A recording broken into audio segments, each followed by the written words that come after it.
Hello and welcome, chaotic people. This is the Otter Chaos Games podcast.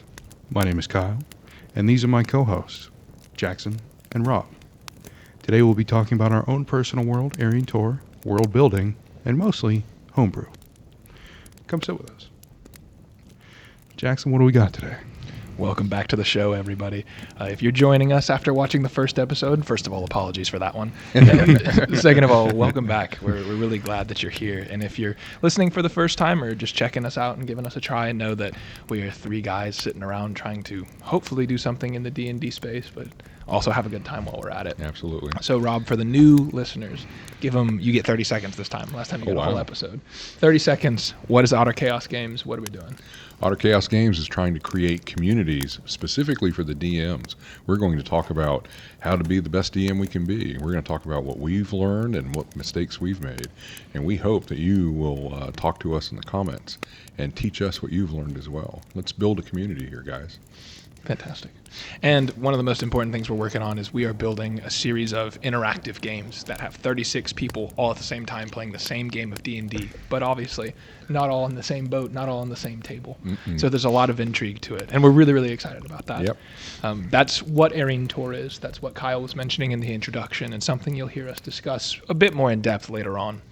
But really, to get started, the kind of thing that gets me thinking about homebrew, right, is just thinking about opinions. And I know that that's a little general and a little broad, but it helps to have an idea of what you're like as a DM, to understand your opinion for homebrew.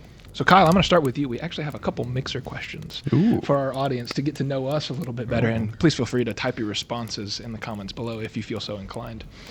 So, Kyle, for you specifically, what is the best role to do over the screen in front of the players? When do you feel the most inclined to show them the dice? I would say that is a bad guy making a save that would decide whether he survives or dies, or making an attack that would decide whether a player lives or dies. Sure.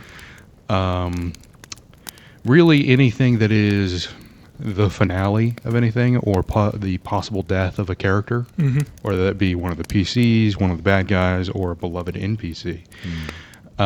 Letting players see the dice when you're doing something really final, I think is one of the best times you can show them your dice. Sure. Especially because sometimes those are best left to chance rather than being able to fudge it behind a DM screen if you really need to. Absolutely. I can agree with that for sure. Rob, what do you think? Well, I think it's a great question. I was just sitting here thinking, and that element of chance that we get in the game really, takes this from, hey, we're just narrating story to a bunch of audience members to it being a truly interactive experience. So definitely if I'm role-playing and, I'm trying to decide what the NPC does or anything, that's when I want to hide the dice because I feel like that would break some continuity, and it's just like, okay, well, now I've reduced this NPC to a random set of numbers. But yeah, I'm with Kyle, the fights, especially the big fights, and if the big fights are ones where the characters are winning.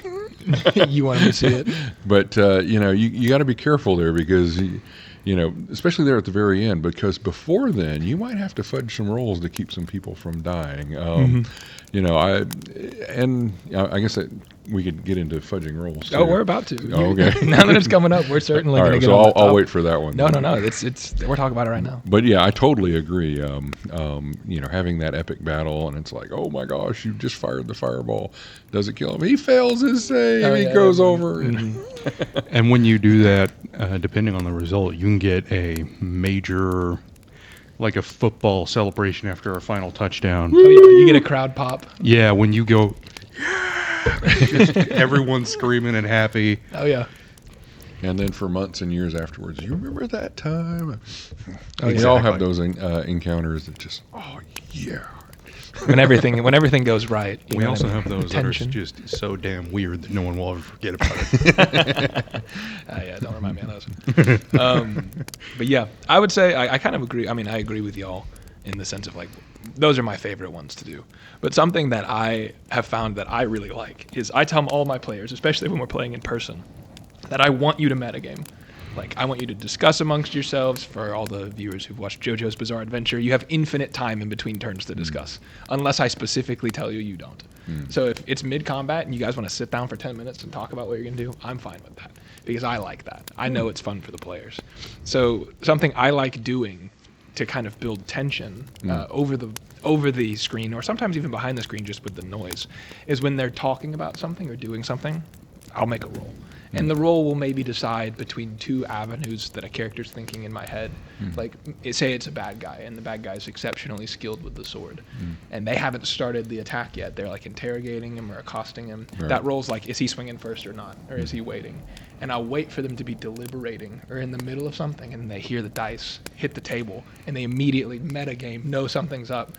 And I like to use that as a fun way of kind of giving their characters, especially if they're higher level and experienced, the ability to know something's off, like in an encounter. It's a way without having to do an insight check. They hear me roll, and immediately, like a sixth sense procs for their character, like it's about to go down, and they ready themselves up for it. Sometimes I'll do that, but there won't even be anything to decide. It's just to mess with them. And I have an even more distinctive sound when I roll, because this is my dice box. I use mostly metal dice. Oh yeah, it's a very clunky, heavy. And I don't open the box and roll. I shake it so everyone knows. There's a roll coming. And you can hear the metal clinking together, so everyone's like, It's like the maraca of death. You know, it's so funny because I was thinking the same thing. Sometimes when I want, because I guess I don't agree. I don't let them take forever to metagame. I think some of that tension can drain away, especially when you got some players that just want to sit there and debate, you know, what they're going to do. And, you know, sometimes you need to speed things along because there are some folks that are just telling the other folks how to play their characters. No, you should cast this. You should do that. Commander-in-chief. So if I want to move things along, I would do something similar, but I don't have, you know, roll a die, and they're all like, why is he rolling a die? What's going on? You know? But I don't have that distinctive box to kind of make them wet themselves a little bit. So excellent.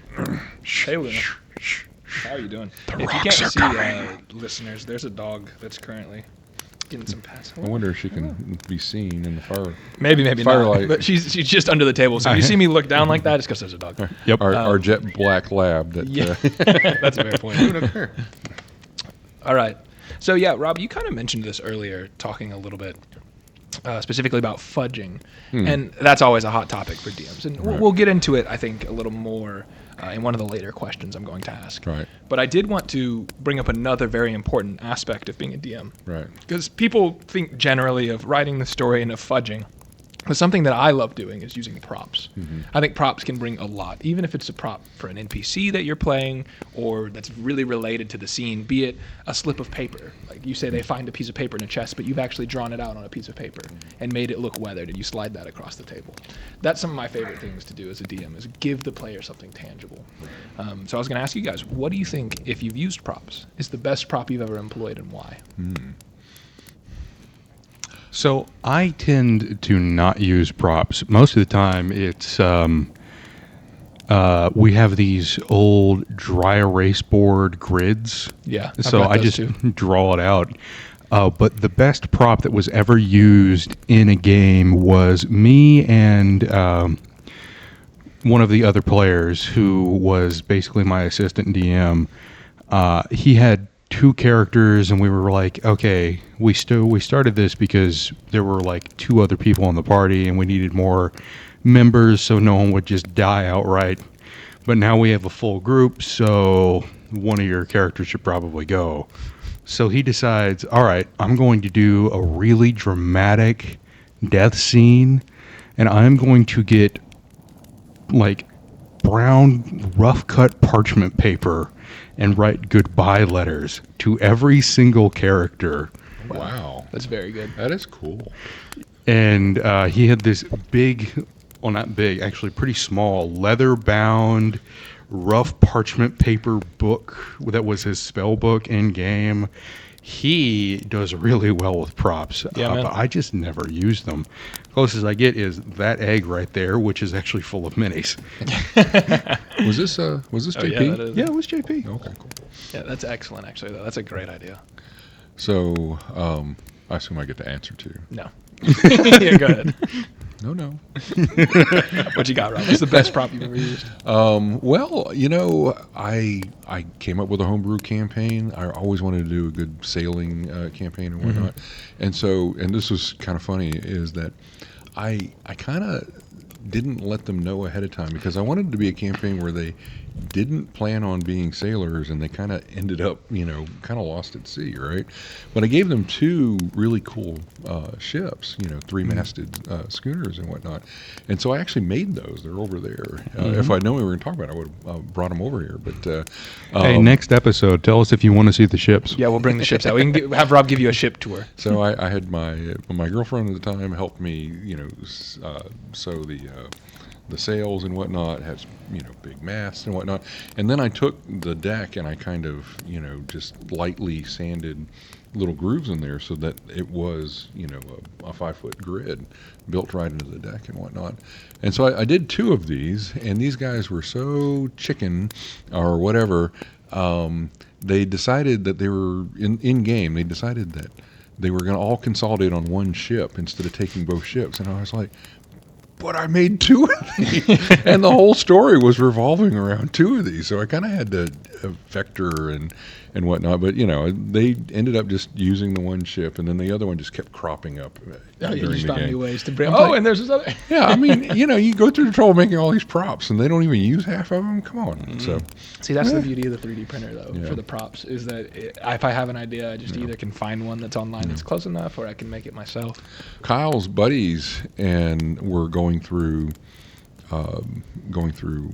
Pathfinder Kingmaker at the beginning of COVID, and of course he was fairly younger at that point, and we were kind of all isolated, and I decided they had already started building the kingdom, so I took all of the maps and I photocopied them and I scored them and put them on foam board and whatnot and built reliefs because the maps were built in reliefs as well. And so we actually have a map of the kingdom that they created in hex grid and whatnot. And that made life really a lot easier for them to be able to visualize where they'd put their cities and where the attacks were coming from. And I mean, you show those maps to friends all the time. So I mean, you showed them They to me. are so cool. Next episode, to ask us if you want to see tell us if you want to see the maps. Next episode, we'll show you the maps and the ships. Yeah. And really, I mean, I actually completely forgot that you did that. I wasn't trying to segue you into that question or into that answer. But kind of something that when I was sitting down thinking about, what is it that we do as dungeon masters or game masters, however you want to call it? What are the things that bring us joy? Really, that is the key to homebrew, in my opinion. So what I wanted to ask you guys are what are some of the favorite things you've ever done? What roles have you made over the thing that brought you happiness, that made it fun to sit on your side of the table? What props did you pour a lot of energy into that gave you the opportunity to, have some fun with the game? And me, myself, I use a lot of little props. I'm not as sophisticated as tell us about your large-scale props. maps and ships. Most of the time, it's simply for a character. Like, for example, I told you, I actually think I may have mentioned it in last episode, that I made a wizard who had a Pseudodragon companion. Right. So I had a little Pseudodragon that I would put nice. up on my shoulder Yeah. whenever I was playing as him. Yeah. Or I had another character who had a pipe. And to not be noxious to all of my fellow game members, I had a little bubble pipe that I 3D printed to blow bubbles while I was playing as him. Things like that, because those help me get into character and really kind of just enjoy it a bit more. It's a little more honest how you're playing the NPC. Luna, quit barking, honey. Maybe she smells a wolf approaching the campfire. Now you can see her. Yeah, there she is. Hey, All Luna. right, girl. Boy, you are just not going to be calm during this recording, are you? She really isn't. She wants to be part of the team. Those sound like pretty good props, I got to say. Well, 3D printer makes it easy. Yeah, 3D printer cheating a little bit. does add a whole lot of ability there, doesn't it? Yes, Oh, yeah. sweetie. How you doing? Thinking about props, there was one I used as a player, actually. Oh, yeah? I only got to use it once in one game because the DM immediately afterwards told us that he was really busy and couldn't finish writing the campaign. Oh, the worst. So, Oh, that stinks. yeah, it's all right. He's going to get back on it when he has time. But Dad and I, we went to this fair, and there was a guy selling a bunch of wooden contraptions and stuff, and he had this one cedar wood wand. Luna, cut it out. This cedar wood wand, and I was like, ooh, I'm going to play a wizard who whittled his own wand after being a farmer for 40 years. That's pretty good, actually. So you brought the wand along with you? Yeah, I brought the wand to the game, and it was just sitting on the table. I never actually did anything with it, but... It's about the ambiance. It's about the vibes. Yeah. I had a group, and we did a Christmas episode, and I had them bring gifts. You know, it was almost like a Dirty Santa, right? But find things that you think your character or some character would want to use or wear, right? And so they brought them in, and I kind of assigned things. It's like, okay, well, this is a bag, nice leather bag, and this is a bag of holding, right? And this is a tiara of, headband of intellect or something like that. And so the game kind of had competitions, and all these things were wrapped. And so, I said, if you win, then your character gets to unwrap one of the presents, right? And they were all up on the mantle there. And so people were winning things and then being able to pull one of the gifts and unwrapping them and then deciding if they wanted to keep it or pass along. And then afterwards, I started saying, okay, so these are your magic items, but you have to wear them or bring them to the next game to be able for your character to have them. That's awesome. I know. That's a good idea. So we had, folks wearing the tiaras, and we had somebody had found a potion bottle with neon lights in it, so it was a glowing potion. Extra healing, things like that. It was a lot of fun. So that actually reminds me of something I did. I still do for just about every Christmas. We have a bunch of Christmas-themed hats, a bunch of elf hats that have real bells on them. I'm sure that's not annoying. It's actually, they're pretty quiet, so you surprisingly don't hear them that much. A headband that is reindeer horns, antlers, and a Santa hat. I always wear the Santa hat because I'm the DM. That's my goodness. The eye roll plus the I'm the DM. Ugh, knife to the heart. It's also my hat. I don't think fair. anyone wants to wear it, especially because I used to wear it when I was sleeping. I used to wear it as a sleeping cap. No way. Seriously? Seriously. Like the felt-lined kind of Santa hats with the... when was this? When I was a kid, I used to wear that hat to bed, especially around Christmas, because I was so excited. Dude, that's actually very sweet. I was gonna make fun of you, but that's actually very sweet. So I'm your dad. I didn't even know that. I'm feeling kind of bad now. Yeah, I'm kind of imagining you like having duct taped the hat under your bed, playing it cool. You're like, no, dude, like I'm just going. You're like 17. You're like, no, dude, I'm just going to bed. Leave me alone, dad. And then you like reach under real quick and when you go to sleep. Oh, That's actually sick. but what I do with the hats is the players can find them in game. And if they wear them throughout the game, they get to have a power associated with that specific hat. Yeah, that's good. So there's a 50-year-old man who's just wearing deer antlers the entire time. And one guy who really likes to dress up and do cosplay, especially in steampunk kind of thing, who always dresses as steampunk Santa and brings his own Santa hat. So you're like dueling Santa hats. Mm-hmm. It's like having it's like having a guest at your wedding show up in white. You gotta be like, dude, or lady, whichever. You gotta leave. Sorry, nope. It doesn't help that he looks a lot like me. Dueling DMs. But yeah, I mean, really, the crux of it for me, and something we loosely mentioned last episode, but I did want to actually spend some time discussing. DMing can be difficult. DMing can be rewarding. DMing can be something you sink a lot of time into and really care about, and also it can be pretty casual depending on how you approach it. But at the end of the day, something that we all three believe is that DMing is fun, but could be more fun. Right? It is enjoyable, but there are ways to make it better than it is. And that's not necessarily the fault of anyone. It's more just speaking to the fact that it can become a task. It can become something that you do for the sake of other people. Nothing wrong with that.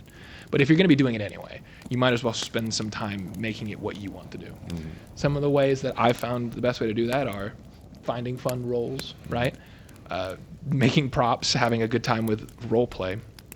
And specifically, and this is our topic for today, and our advice on how to homebrew, friends and foes. So the first question I wanted to kind of get into as a general topic is what we think the key to making a believable and likable NPC to the players specifically is. So this doesn't have to do with you, the DM. What do you think the players generally respond to in your experience? So in my experiments, Do you, I run do experiments? I'm not even going to try. Oh, come on. No, you guys' voices are like 4 times deeper than mine. I'm not going to attempt the villain laugh. Go ahead, Kyle. Come on. Give me one.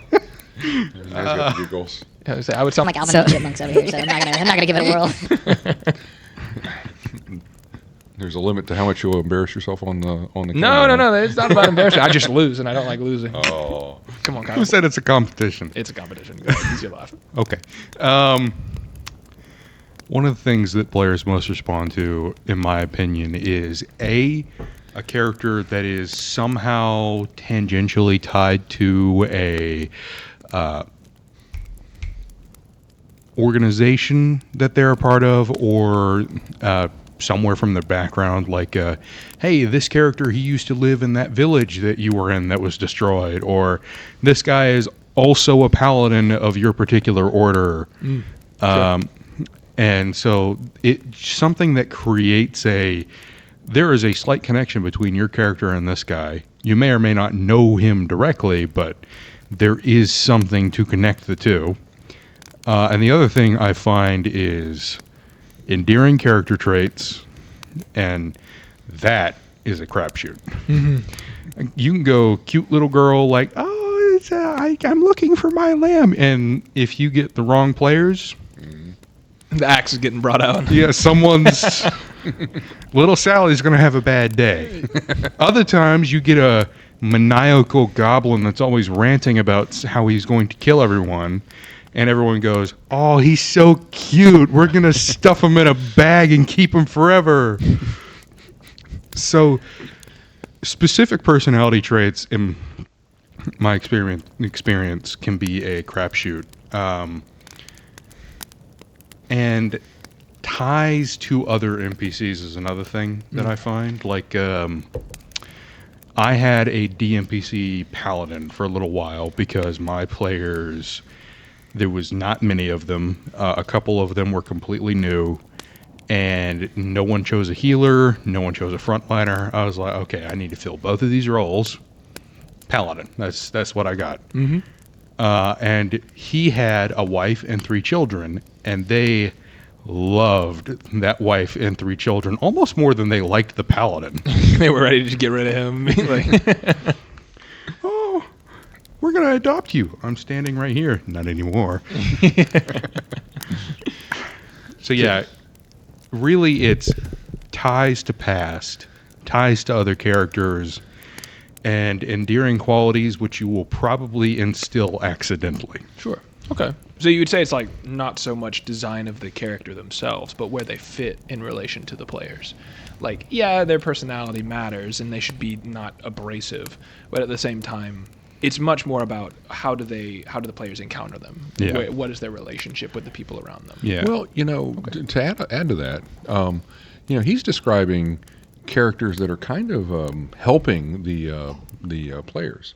And so, the other group of NPCs are the ones that are trying to harm the players, right? But they tend to not last very long, right? So, Very true, yeah, exactly. so sometimes it can be tough to put a lot of personality into an NPC, other than them being, megalomaniacs, and then dying. So,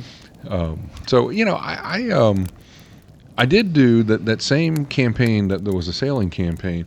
I had a difficult, short relationship with a very strong narcissistic personality. And so it wasn't a romantic one, but it was a friend who, but it doesn't matter. And I really was frustrated with that. So, of course, I poured that into my game, right? And I made this antagonist to the players in his own boat where he could kind of get away from them whenever they were about to whack him or whatnot. And gave me lots of opportunities to show up, screw the players over a little bit, tick them off, make them want to fix this, that, or the other, and then and just explore narcissism, and that was a little cathartic for me because that in life relationship had kind of affected me. So Yeah. I hear For you. those who watched the last episode, this is also the guy whose cannon they stole and then drowned. I think. Is it not? is it the guy's campaign? No, but that was part of the same campaign. It was same campaign, different guy. After they had gotten rid of the narcissist guy, that was the new bad guy. Got it. All right. So Gotcha. My bad. Yeah, come on, Kyle. Come on. You got to get the callbacks Yeah, you right. gotta keep- Otherwise, what are we? We're on episode 2 and we're already bricking callbacks. Imagine like way later. No, and breaking the YouTube etiquette. for NPCs, I agree with your points, Kyle. It's not that I disagree with you, Rob. It's that getting to hateable NPCs is one of the next questions. So I'll okay. cover that one in a minute. But really, something that I think the players in my campaigns generally respond well to, and it's difficult to gauge, kind of like what you were talking about earlier, Kyle, is the stakes of why they're meeting this NPC.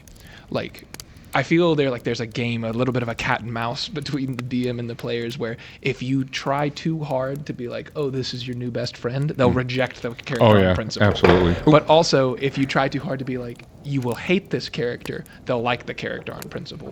So you have to kind of ride this in between of, how do I make somebody endearing? And so kind of like you were talking about, Kyle, I have 2 characters in a campaign that I actually just spun back up.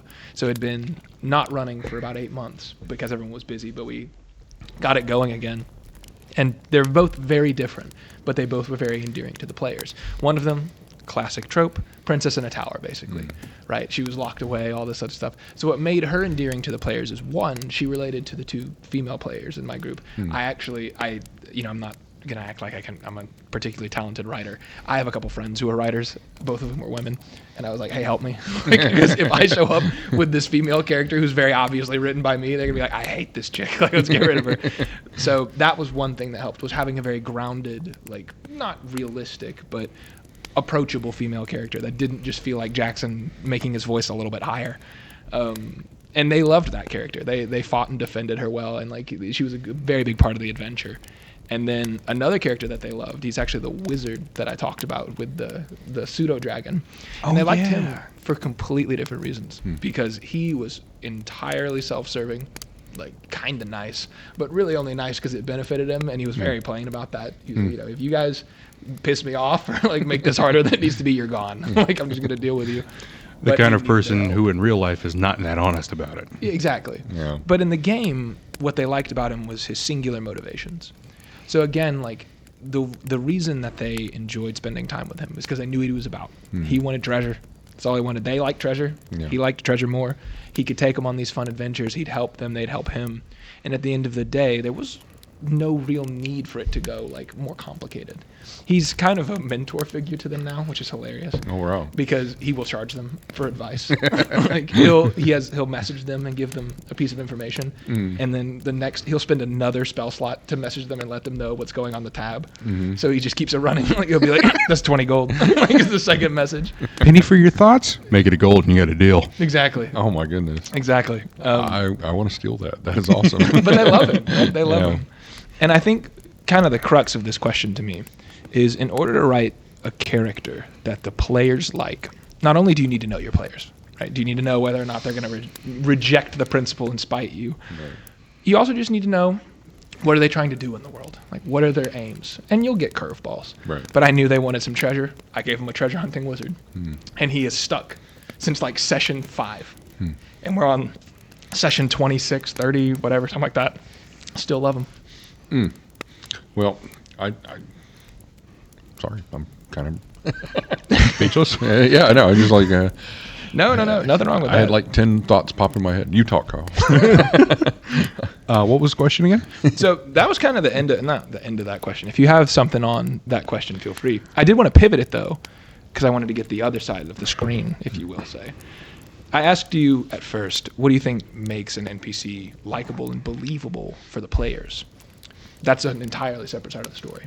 This is kind of the question that I think gets DMs in trouble, is because they spend too much time thinking about, not that it's a bad thing, but if the entire point of your NPC is that the players will like them, that's the only thing that makes them good or bad, right? How your players respond to this NPC, and that can be a trap. So Kyle, the flip side of the coin, how do you write an NPC that is purely fun for you? Screw with the players thing. What would be the most fun NPC for you? I think the most fun NPC is the one that is a little bit goofy, maybe powerful in their own right, but that's not really a requirement. Someone maybe I can do a funny voice with, someone I can have them do strange things, and will interact with the players in a environment where they're not likely to stab him, so I can keep playing him. Sure. I have two examples. One was a throwaway that I just did because I liked the joke of a squirrel that talked like a New Yorker. So, All right, now explain it as a New Yorker. Come on. No, you have to do this. You start explaining it as a New Yorker. I'm sorry to the people of New York. Well, you see, there's And the this, squirrels, right? Yeah. the squirrels. Oh, my God. Immediately jump into R rating. Yeah. Instantly. Well, I'll be bleeping that one. Beep the squirrels.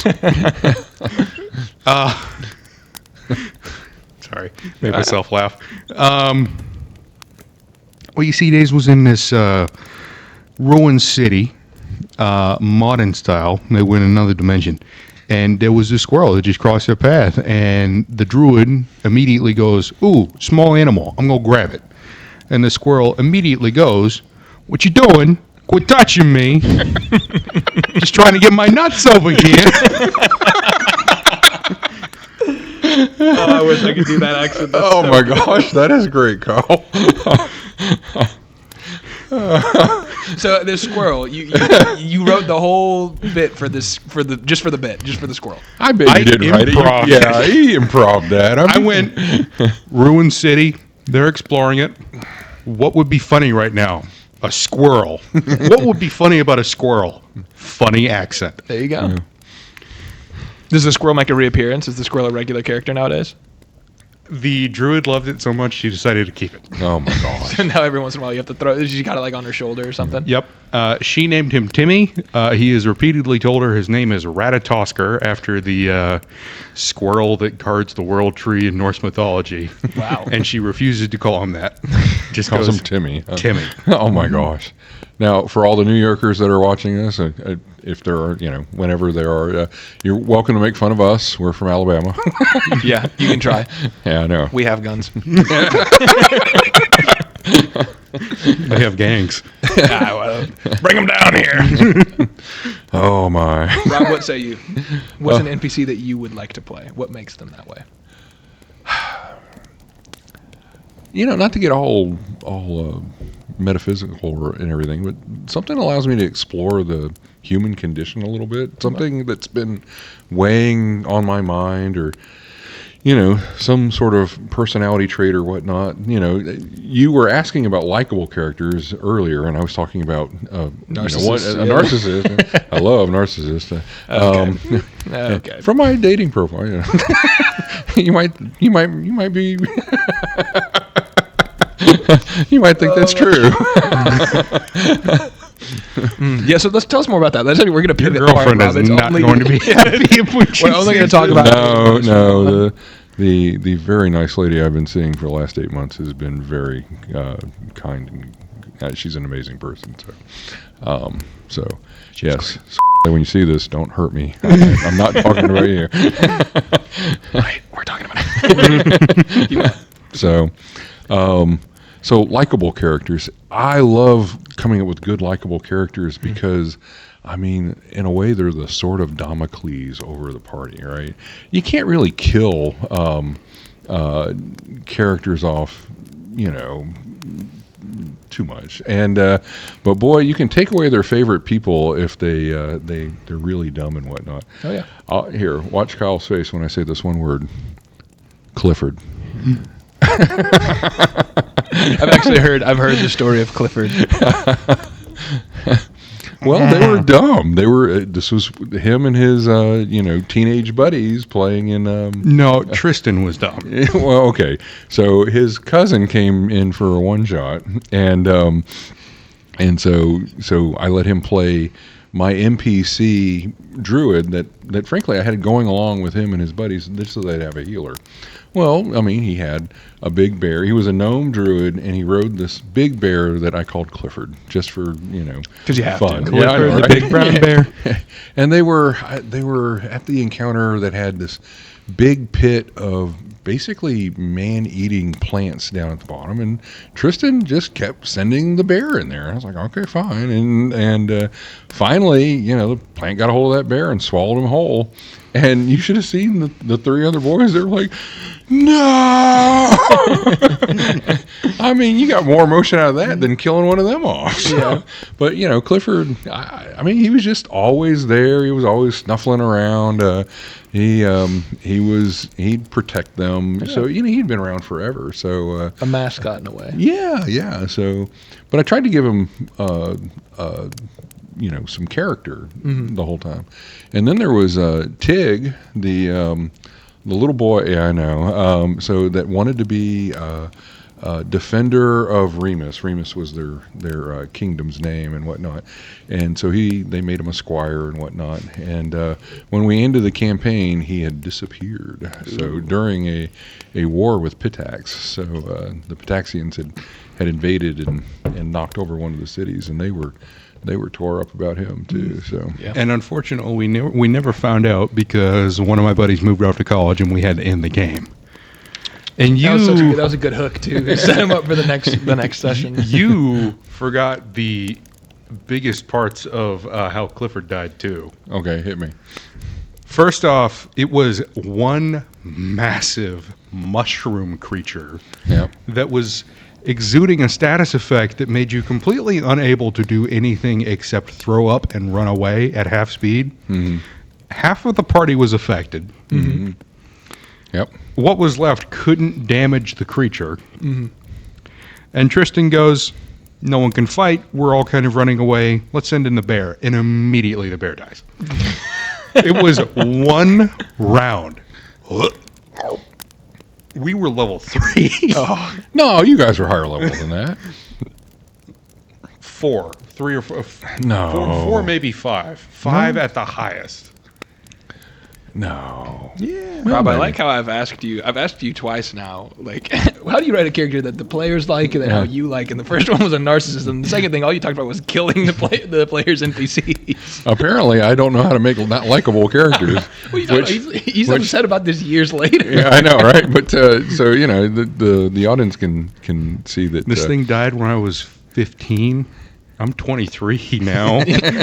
I still remember Clifford the big brown bear. Going on a decade. Oh yeah. So yeah, I guess I can make likable characters. I mean, I think you go understated with a lot. Just well, here's a great example.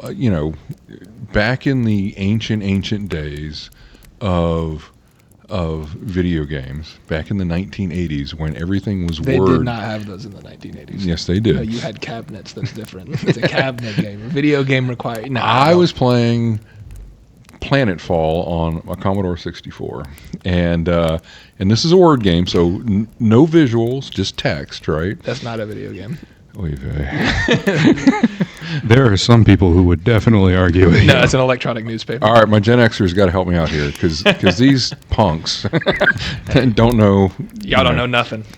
That's all right. Untold forever. We started watching Fallout, and Kyle wanted to go play Fallout 1, and he's like, I can't handle this interface. And I was like, that's what I grew up on. Why would you? Yeah, Fallout 1 is crazy. It was free. I got it, and I was like, I've been playing this for an hour, and I still can't kill this one rad scorpion. Isn't Fallout 1 like Dwarf Fortress like level? It's like 2D scroller. And It's a little better than It's that, but it's not a whole slightly lot, better but- than that. It's like point and click, third person, Yeah, 3/4 view. and it's not like the newer turn-based games. Like one of the ones I personally love are the Pathfinder turn-based video games. Love those. Super cool. But I can't do it with the older mechanics because you still get to do the tactical pause, you still get to do all the other stuff, but there's no tutorial. You don't get to know how to do basically anything. So you guys just don't know how to do old school video games, is what we're saying here. That's fine. That's fine. You know, when I learned how to play video games, I got one joystick button, and I was happy to have it. All right, so we digress. Don't tell us about your joystick button. No, my goodness. I knew it was, dude, I knew it was there. I had to do it. I wasn't sure who was going to bring it up. Okay, moving on quickly. Yeah. I think that writing a player or an NPC that's fun for me really kind of relies on a little bit of what you hit on, Kyle, with not just eccentricity or a fun accent, but giving me the opportunity to write a really unique backstory that I may never tell the players, but makes the things I say contextually funny. You know what I mean? Or different. For example, in one of the campaigns I run, there's a character, and I only played him 2 times for 5 minutes apiece, but he's a blue collar guy who runs basically this huge ballista that slings people off into the world. A lot of context for why you need to use that, but he's worked his way up to this position. He's very proud of it. Yeah. But he hates being told what to do, Okay. which is funny because his whole job is being told what to do and sending people places, and he grumbles about it every time. And the players were the only people who ever asked him where to be sent because they didn't know any better. And so he secretly, this is what made him fun to play, is I had just written in my notes, I was like, maybe he's a chart maker. Maybe he loves mapping the world, topography from his little perch with this ballista as he passes by all these mountains and stuff. And I had written it, and then for some reason got stuck on a rabbit hole where I just started writing, this is what he's charted, and this is what this is his favorite stuff. And looked up, and I was like, I've wasted way too much time on this random guy. But then when the players got to him, they asked him, where do we need to go? And I was like, finally. And so I just flipped open a chest, in the world, and he started pouring maps out. He gave him all this information for asking that question. And that made him really fun to me. And so the next time they see him, he's actually probably helped them more than anyone else they've come across. And he was a throwaway character for 10 minutes. But that yin and yang makes them more believable, right? Very few people in the world are just going to walk up and say, hey, I've got a quest for you. Please do this and I'll give you lots of money. This is, a guy who has depth and whatnot. Okay, so having the yin and yang, it'd be good for us to talk about some of the crazy characters we made for Aryan Tor. And it kind of goes to some of the things you've been talking about earlier. One is, we made Clark Lewis, the statue that's come to life and gives, plot points and whatnot to the characters and whatnot. The ongoing game I have that we're using as our first beta test, they absolutely hate that guy, and we love him. We thought he was going to be great. True, yeah. I know, and we gave him a little dog that we named after our old dog, Sage, who, super cute. They like the dog, but they hate Well, it's more Clark they Lewis. distrust him, though. Like, Well- hate may be the wrong word. I don't know. They're and you're not trying there to during the keep game. him far away from one of the only child characters because that child character idolizes him. Yeah. And then there's Juliana Merriweather, who we put on there. Now, they like her. Now, we made her very quirky. So in Aryan Tor, there's the mist that can mutate people. And so a number of different quirky little things happen. She is the town mayor, the shopkeeper, the bartender, tavern owner, the herbalist, the doctor, and probably 4 or 5 different roles. And she runs all those because she has the ability to break herself up into multiple people. So when she pulls every one of copy of her together. She's actually 8 feet tall and 400 pounds, but proportioned and whatnot. And then she can break down into 2 5-foot people, and she can break down into 4 4-foot people, and then 8 3-foot people and whatnot. But she's sharing one brain, so if she's doing a lot of menial tasks and whatnot, she'll break into 8 and clean the place and whatnot. But if she is having to, haggle or do herbalist or mayor or doctor stuff, she's got to combine herself up to the 8-foot. So even without adding any personality, we've made somebody really kind of interesting. Oh yeah. So and that has played very well in our play tests and whatnot. Absolutely. So thinking about interesting characters, one other factor came to mind. Associating them with things that your players just get stuck on or obsessed with. For example, there is a throwaway joke that we had a one-shot session, and we were trying to order pizza in real life. And my buddy Chris, who sits at the other end of the table, was scrolling through, I don't remember where he was ordering from, some app. And while I was in the middle of giving an exposition of this crazy time-traveling lich that was about to have them do a massive army battle, you hear him mumble. He wasn't even trying to draw anyone's attention. He's just going, where are the breadsticks? Well, that's beep number 2. Oh, that's a good one. And later, every time they ever went to a tavern or a restaurant, guess what their first question was? Where are the Where are the breadsticks? And so eventually I was like, yeah, in this town there's a place called Mama Mario's that is a Italian food restaurant with an old lady behind the counter who gives away free breadsticks and amazing pasta. And they're like, she is incredible. We love her.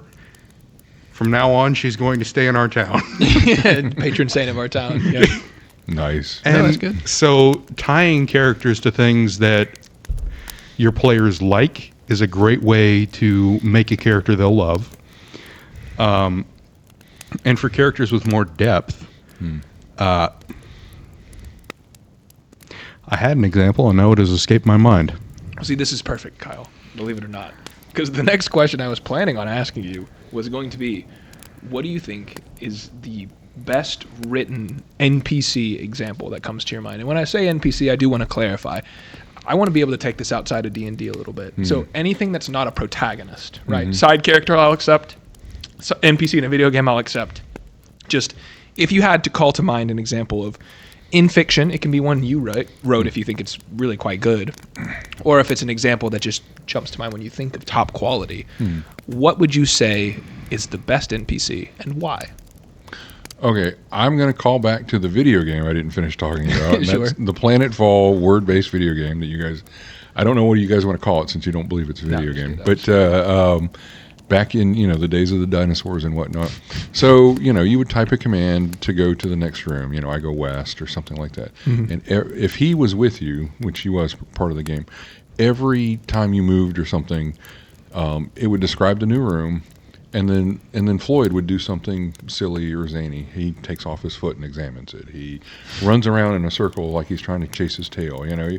Floyd was a robot that had been on for 10,000 years and was a little off, right? So and I tried to do Clifford that way some. He was a bear and he did bear things and whatnot. So, you can create a really interesting NPC, especially if he's around a lot. Just having a list of things that they would randomly do and just have, just kind of slide that in there, and it kind of builds your world out a little bit. It adds a little bit of extra context, and it just gives a warm fuzzy to everybody. So You've been stuck at this puzzle for an hour. Clifford the Big Brown Bear is starting to go into hibernation. yeah, Yeah. Clifford plops down and starts licking himself. Okay. Just completely unnecessary. We got a dog under us. She's probably doing the Oh, same okay, right that's also unnecessary. Anyway, see, I have a hard time with who is the best NPC as a question, because to me, NPCs don't fall under one umbrella of Yeah, just sure. NPC. There's all different types of them. And I think some of the best are the ones not only that can alleviate tension, but also that they are themselves deeply interesting. For example, Nick Valentine Dude, from I was Fallout literally 4. going to say Nick Valentine. I'm not even kidding. You said Fallout earlier, and he was the guy. I was like, oh, I got to talk about this guy. He has an incredibly interesting story. He has identity issues, which was a whole thing about the time where he came out, especially because of social media and whatnot. He has incredibly funny, snippy lines. He's integral to helping you through your playthrough. I mean, you cannot advance the main story without talking to him, whereas most of the other companion NPCs are completely optional. And that kind of character who can do everything and do it really well is one of my favorites. But still, I'm thinking of it and I'm like, but is he the best? Sure. Yeah, kind of. He's definitely on the list. Oh, he's at minimum top 5. Kind of the reason I wanted to ask that was to give you an opportunity to explain what you think makes an NPC the best. And I mean, Nick Valentine jumped to my mind as well, because one thing that I think makes an NPC really good is if they build intrigue in the story. Like, it's one thing to just participate, it's one thing to help the players or just to be zany, but when the character is actually contributing to the interest, right, like Nick Valentine does, because you talk to him and you're like, who the heck is this guy? How did he end up like you kind of naturally start asking these questions as you spend more time in the game with him. One that I also like, which is not, I will admit, not as tightly written as Nick Valentine, funny as Bethesda games tend to be, in Cyberpunk 2077, the Johnny Silverhand NPC is fun because, A, he's played by a charismatic and likable actor, especially at the time of the game's release. I mean, couldn't have been bigger, Keanu Reeves. But at the same time, he builds intrigue in the story. Like, he's not just there to quip at you and to give you a boost every once in a while.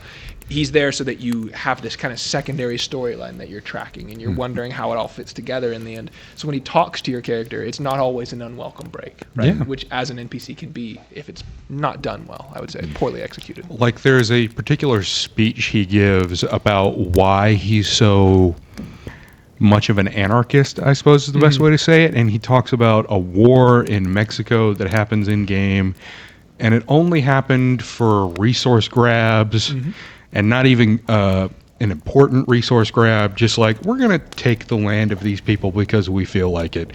And he talks about, I lost my arm fighting for this country for no another bleep right there. Reason why should... Yeah. The sailor's coming out. I've never even been in the Navy.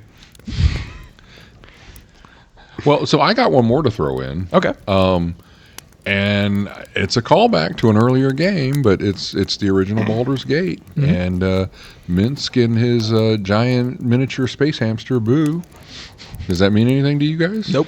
I have heard You're gonna have to tell the viewers because they may not know, or they may know. Well, so again, my millennial Gen X folks may remember all this, but yeah, he was one of the folks you could recruit in the first Baldur's Gate, and gosh, I can't remember if he was a ranger or a barbarian, probably a ranger, and yeah, he really came across somebody who'd been hit up in the head one too many times, and he charged into battle and screaming and always yelled, "Boo, go for the eyes!" And there's this tiny little hamster there that's but that's another thing too, go for the cute.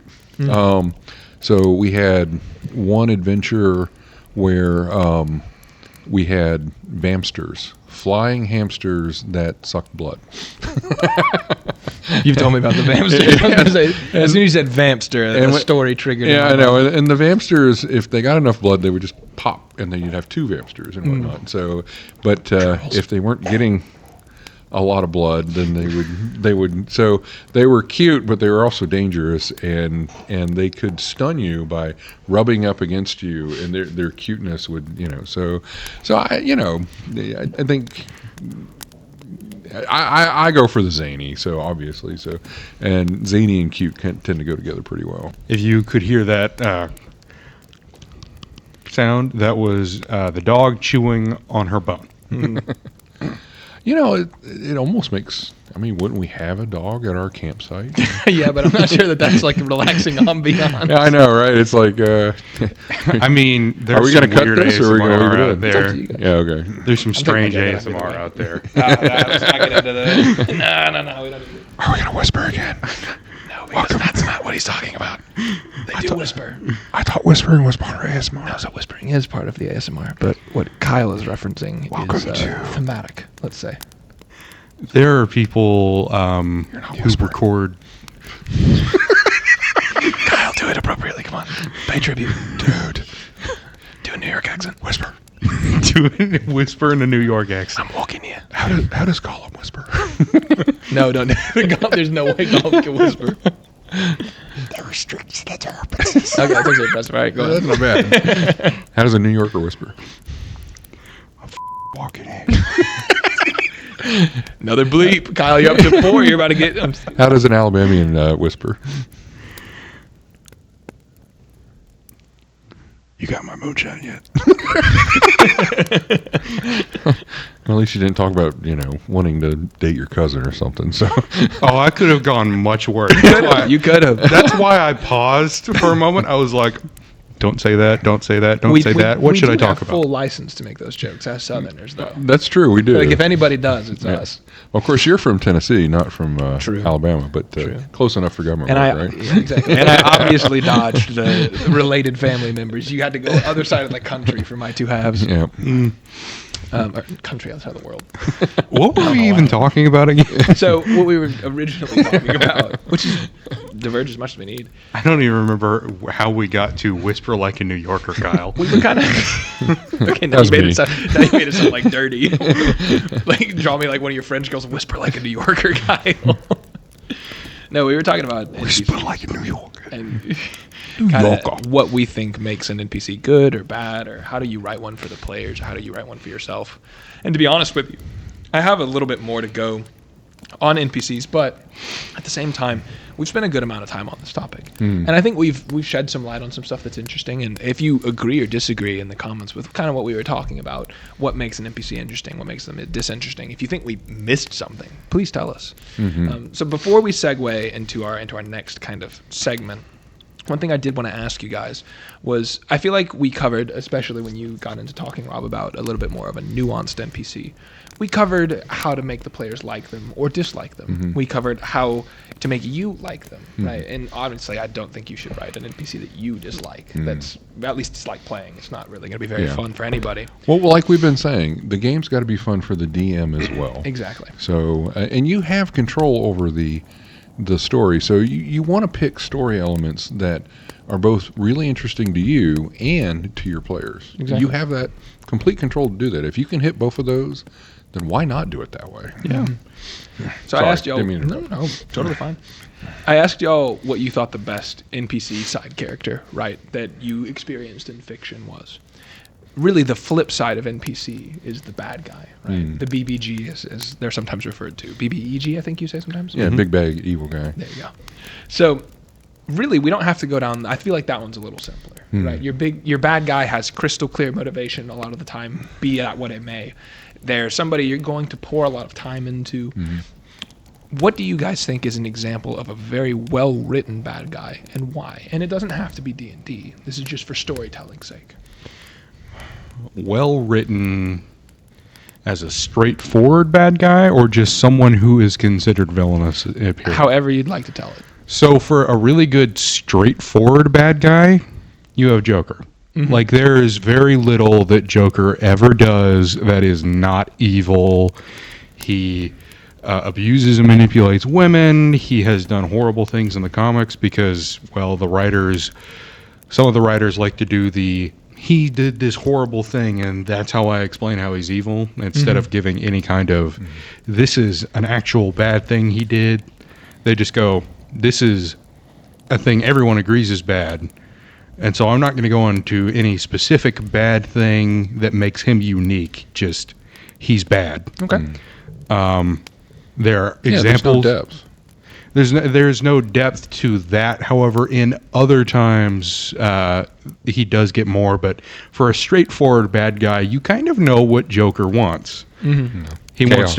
wants chaos, and he wants to mess with Batman. Yeah. For someone who's more nuanced and in depth, I would go with Doctor Doom. Okay. Like, he is doing bad things. He does not like basically all other countries, anyone who is not part of Latveria. But when heroes go to Latveria and they're like, don't you want to be freed from this tyrant? They're like, what are you talking about? This is the greatest ruler that Latveria has ever had. And it's not just propaganda, because you go there and you expect, like, oh, this is going to be like every other dictatorship. There's going to be starving children in the streets or something like that. And then you walk into, wow, this place is a utopia almost. Technologically advanced, everyone is fed and clothed, very low crime rate, like the best neighborhood you could ever move into. Schools are amazing. Just no freedom. And there's some lack of freedom, but everyone loves him. And there are even times in the comics where I think it's like a totem in Wakanda, the panther totem or something like that, that can read intentions, and if your intentions are not true and noble, it just kills you immediately, and most people can't escape from it.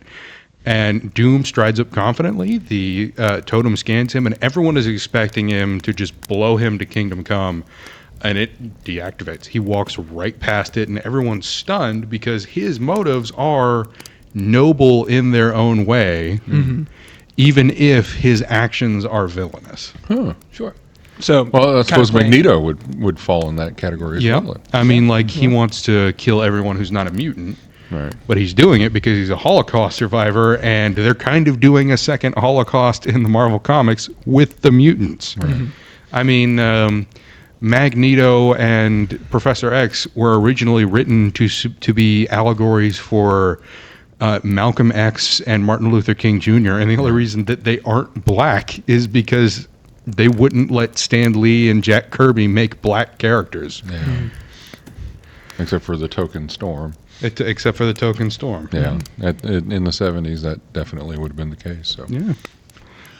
Oh, well, there is a TV show that I would say gives a master class on all different kinds of evil people as antagonists, but I think it's going to be, again, more my generation than y'all's, and that's Star Trek: Deep Space Nine. You had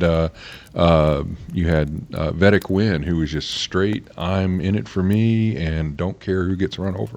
You had Gul Dukat, who was this delusional, frankly, we're talking about Holocaust. I mean, he was kind of running a Holocaust and whatnot, but had some strange, thinking that he was doing the world a favor. Kind of like. Oh gosh, wow! I'm drawing a blank here, but the guy with the glove in Marvel that was Thanos. Thanos. Yeah. I could not think of Thanos. Only in the movies. yeah. In the comic books, he's just doing it to impress death. Yeah. You had Elam Garrick, who, I mean, people just absolutely loved that character. He was on the side of the Angels, but he had spent most of his background on the bad guy side, and he was definitely the doing good things with evil or bad methodologies kind of guy. So Anti-hero-esque. yeah, anti-hero-esque is a great one there. Section 31, the Founders. Yeah. I mean, the whole show. If you watch DS9, I mean, you could just pick any flavor bad guy, and they've got an example there. Yeah. So There's a Romulans. Yeah. there's a video on YouTube. I think it's called "Sympathy for the Villain," and it's pretty well done. It's by a guy named Implim, and I've showed you a couple of his things before, Rob. But he makes some cases in that video that I think I tend to agree with. And it's a bit what you talked about earlier, Kyle. Like, I think a simple villain serves the story very well, right, when that's what you need. Like, for example, one of my campaigns, it was everybody's first go at it, right? I gave him a very Disney-esque twist villain, like good guy at first on your team, and then all of a sudden he's not, and then he's like the worst person ever, right? Super narcissistic, super egotistical. All this was a ploy. Very few redeemable qualities. He has some, right? He has to be a person, but he's pretty straight. So it makes it easy for them to ally against him, right? They're like, we got to stop him at all costs. His motives are bad. What he wants to do is bad. We're going to basically put an end to it. But one of the examples I would give for a well-written villain. You get on. You Wait. get in on this. Do you hear that? Yeah. What was that? It's right at the edge of the forest. It's at the edge of the forest. Here it comes! Get him! Kyle, jump! Guess what? I'm jumping. Kyle, get up the tree. It's going to chase you. Oh, I've been hit!